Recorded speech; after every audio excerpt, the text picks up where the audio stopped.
What's the importance of lending people money with interest-free loans when they are in need?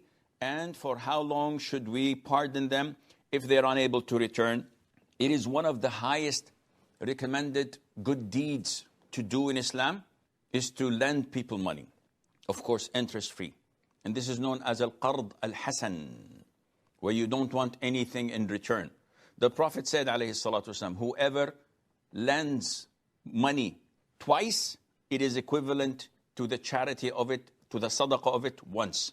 So if I give someone $5,000, then he returns it. Then I lend him again $5,000 and he returns it. This is equivalent to $5,000 given in charity while the money is in my pocket. So in terms of investment, this is one of the highest. Not only that, in another hadith, the Prophet said, alayhi salatu wasalam, if the man whom you had lent and you set an appointment, a date, if he doesn't return it on that specific date and asks for an extension, in this case, you will be rewarded for the same amount, the same in charity. So instead of 10,000 equals 5,000 in charity, now 5,000 equals 5,000.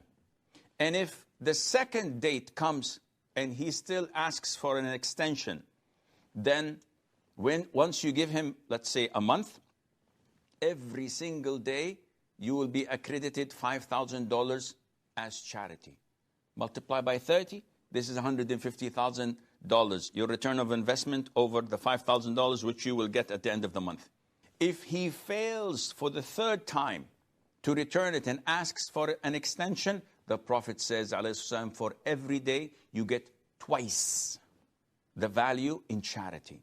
So for your $5,000 whom he's still keeping with him and is unable to pay back, every day it is accredited to your account $10,000 as charity. Nowhere you can get such a return of investment. So this is a no-brainer that we should give money to those whom we trust and to be patient until they pay it back.